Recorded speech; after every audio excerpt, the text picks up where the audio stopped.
मान्यवर, संविधान के अनुच्छेद 356(1) के अंतर्गत राष्ट्रपति महोदय द्वारा 13 फरवरी 2025 को जारी की गई उद्घोषणा का अनुमोदन करने का मैं प्रस्ताव लेकर सदन के सामने आया हूं।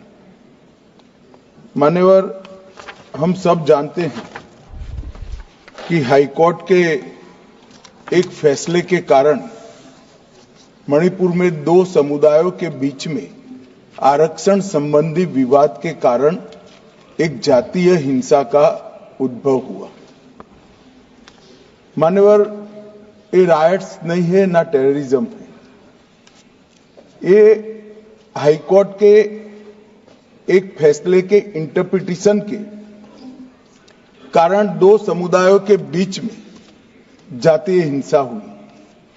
सभी सदस्यों ने इस पर काफी चिंता व्यक्त की है मान्यवर, और उन्होंने कहा कि भाई तुरंत शांति हो, पुनर्वास के लिए तुरंत प्रयास किए जाएं, केसों की न्यायिक जांच हो और जो पीड़ित है उनकी पीड़ा कम करना और उनका जो नुकसान हुआ है इसकी भरपाई होनी चाहिए। मान्यवर, दिसंबर, जनवरी, फरवरी और मार्च 4 महीने से वहां पर हिंसा नहीं है, और जहां तक कैंपों का सवाल है, पहले से ही इसके अंदर खाने पीने की व्यवस्थाएं, दवाइयां, मेडिकल सुविधाएं, ये सब सुनिश्चित कर लिया गया है। टेक्निकल एजुकेशन, मेडिकल एजुकेशन की वहां पर ऑनलाइन व्यवस्था हो चुकी है। प्राइमरी एजुकेशन के लिए कैंपों के लिए अंदर ही वहां पर वर्ग लगाए गए हैं, जहां इनकी पढ़ने की सुविधा करने का प्रयास किया गया।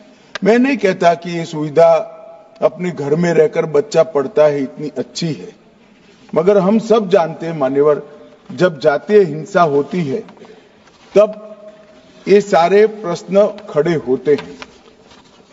मुझे लगता है कि इसको पार्टी के साथ एकदम जोड़ना नहीं चाहिए।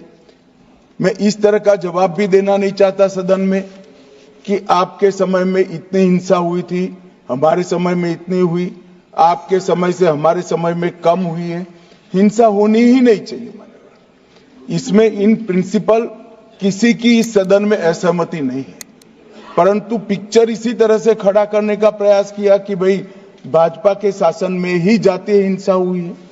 मान्यवर, मैं 2-3 चीजों पर ध्यान आकर्षित करना चाहता हूं। पहले मैं सिर्फ मणिपुर की ही बात करूंगा। मणिपुर में 1993 में जातीय हिंसा हुई, नागा कुकी संघर्ष हुआ।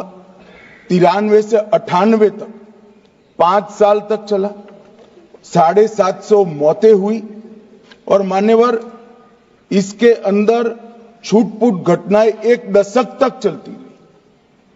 मैं ये नहीं कहता कि 1 दशक तक चली थी हमारा कम हुआ है, हम तो ऐसा मानते हैं हमारे समय में जरा भी नहीं होना चाहिए था, मगर एक दुर्भाग्यपूर्ण फैसला आया और इसके कारण हिंसा बढ़ी। इसको तत्काल कंट्रोल कर दिया गया। जो 260 मौतें हुई है मान्यवर, इसमें से 80% पहले 1 महीने के अंदर ही हुई, 80%। बाकी सारी मौतें बाकी महीनों में होती गई। मान्यवर, कुकी पाइते संघर्ष हुआ 97-98 में, 50 से ज्यादा गांव नष्ट कर गए, 40,000 लोग विस्थापित हुए, 352 लोग मारे गए, सैकड़ों घायल हो गए, 5,000 घर जलाए गए। मतई पंगल संघर्ष हुआ 1993 में, उस वक्त 100 से ज्यादा मृत्यु हुई थी और 6 माह तक हिंसा चली। अब मैं चित्र इस तरह से खड़ा कर दिया गया कि भारतीय जनता पार्टी विफल हो गई। मैं इतना ही कहना चाहता हूं, ये तीनों हिंसा, बड़ी बड़ी हिंसा, 10 साल, 3 साल और 6 माह और सैकड़ों मृत्यु, इससे भी ज्यादा वो इंडी अलायंस के शासन में तीनों वक्त आपके ही प्रधानमंत्री थे और उसके बाद भी नहीं गए, कोई गृह मंत्री भी नहीं गया। जो मुद्दे उठाते हैं उनको मेरा सिर्फ छोटा सा वास्तविकता मैं बताना चाहता हूं। और मान्यवर, ये तो जातीय हिंसा थी। हमारी सरकार आई 2017 में, उसके पहले 5 साल में एवरेज 1 साल के अंदर 212 दिन मणिपुर बंद रहा है। मान्यवर, कोई जातीय हिंसा नहीं थी। लगभग 1000 से ज्यादा एनकाउंटर हो गए। सुप्रीम कोर्ट को संज्ञान लेना पड़ा था। मान्यवर, हमारे 6 साल में एक भी दिन बंद नहीं रहा, ब्लॉकेड नहीं हुआ, हिंसा नहीं हुई। जब एक विशिष्ट परिस्थिति हुई कि सुप्रीम कोर्ट के एक जजमेंट का इंटरप्रिटेशन दोनों समुदायों ने अपने अपने खिलाफ किया, अरे हाईकोर्ट के, और 2 ही दिन में हिंसा भड़क गई। और एक ये भी कहा गया कि इसको नजरअंदाज किया गया। जिस दिन जजमेंट आया उसी दिन यहां से कंपनियां वायुसेना के विमान में मान्यवर वहां रवाना कर दी। कोई नजरअंदाज नहीं किया। इस सब में हम सबकी संवेदनाएं बराबर है, भाई होनी ही चाहिए। परंतु मेरा आप सभी से भी विनती है कि सरकार शांति प्रस्थापित करने के सभी प्रयास, उच्चतम प्रयास कर रही है। कृपया इसको पॉलिटिसाइज न करिए, और पॉलिटिसाइज करना है तो फिर डिबेट होगी, उसमें जवाब भी पॉलिटिकल देना पड़ेगा। मगर मैं नहीं चाहता। मान्यवर, मैं चाहता हूं जिसका भी मृत्यु हुआ है, इस सदन ने उसके प्रति सम्मान रखना चाहिए, संवेदना रखनी चाहिए, मन में दर्द भी रखना चाहिए। राष्ट्रपति शासन आने के बाद दोनों समुदायों से चर्चा भी हुई। 2 मीटिंग दोनों समुदायों के सारी संस्थाओं से अलग अलग हुई है, और बहुत कम समय में एक संयुक्त मीटिंग भी भारत सरकार के गृह विभाग के अधिकारियों के साथ होगी। हम इसका रास्ता ढूंढने का प्रयास भी कर रहे हैं। मगर पहली चिंता शांति प्रस्थापित करने की है। जैसा मैंने कहा, 4 महीने से एक भी मौत नहीं हुई है, 2 इंजर्ड हुए हैं, और परिस्थिति बाय एंड लार्ज कंट्रोल में। मैं नहीं कहता संतोषजनक है। जब तक ये विस्थापित कैंपों में रहे तब तक संतोष होने का सवाल ही नहीं। पुनर्विसान पैकेज पर भी अभी चर्चा चल रही है मान्यवर।